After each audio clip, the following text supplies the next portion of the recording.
సహాయం ఎప్పుడూ వృధా కాదు.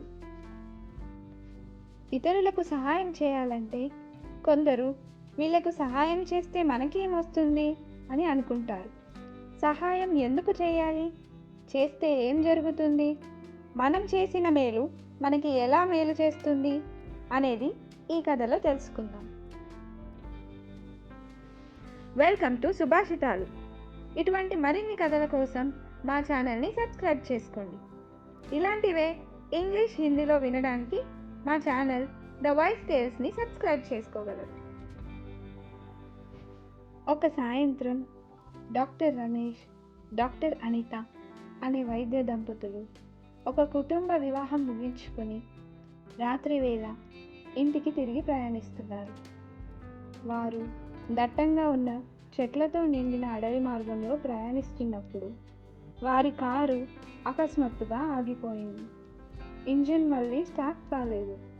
వారు ఎక్కడో అడవి మధ్యలో చిక్కుకుపోయారు. అడవి నిశ్శబ్దంగా ఉంది. వారు సహాయం కోసం కారులోనే కూర్చుని ఎదురు చూస్తున్నారు.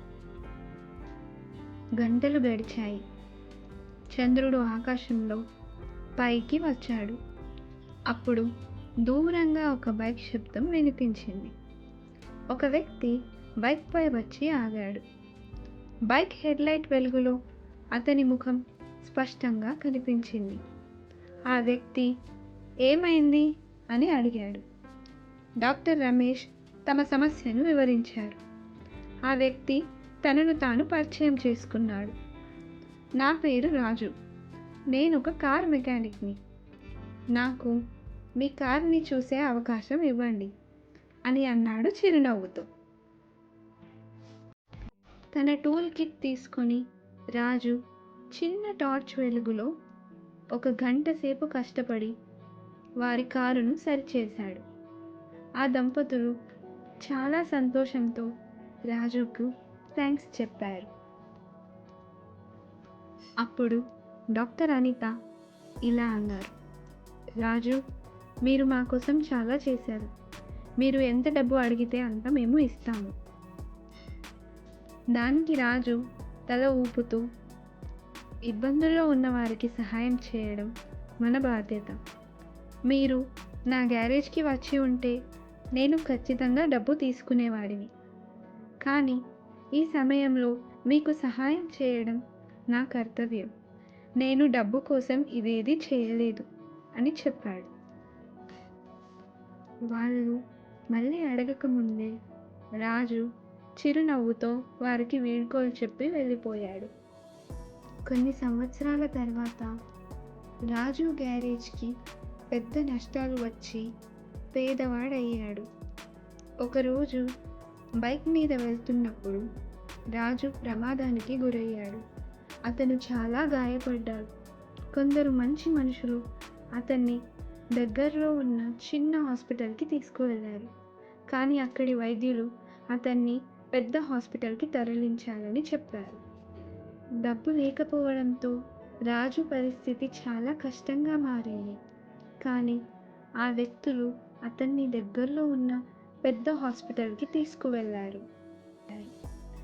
ఆ హాస్పిటల్ ఇంకెవరిదో కాదండి, మన డాక్టర్ రమేష్ మరియు డాక్టర్ అనితకు చెందినది.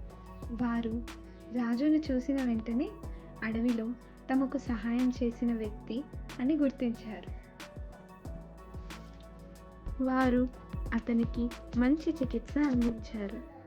రాజు నెమ్మదిగా కోలుకున్నాడు.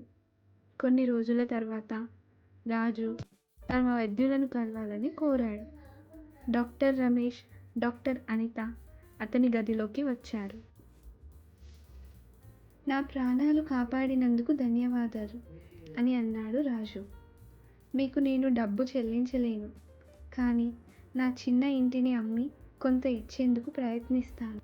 అప్పుడు డాక్టర్ అనిత అతన్ని ఓదారుస్తూ, రాజు, మీరు మమ్మల్ని గుర్తుపెట్టుకోకపోవచ్చు, కానీ మేము మిమ్మల్ని గుర్తుపెట్టుకున్నాం.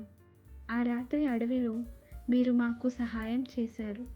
మీరు ఏమీ ఆశించకుండా చేసిన ఆ సహాయం మాకు ఎంతో విలువైంది. ఇప్పుడు మీకు సహాయం చేయడం మా అదృష్టం అన్నారు.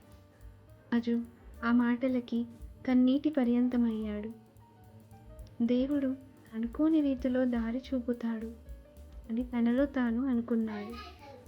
డాక్టర్ రమేష్ చిరునవ్వుతో, మీరు చేసిన మంచే ఈరోజు మిమ్మల్ని కాపాడింది. మీరు మాకు ఏమీ ఇవ్వనవసరం లేదు. మేము మీకు రుణపడి ఉన్నాము. ఆ రుణం ఇలా తీర్చుకోగలిగాను అన్నారు. రాజు హాస్పిటల్ నుండి డిశ్చార్జ్ అయి వెళ్ళినప్పుడు ఆరోగ్యంగా మాత్రమే కాదు, జీవితంపై ఒక కొత్త ఆశతో, సహాయంపై నమ్మకంతో వెళ్ళాడు. ఈ కథ మనందరికీ ఒక గొప్ప సందేశాన్ని అందించింది. మనం చేసిన మేలు మనకి తిరిగి మేలు చేస్తుంది.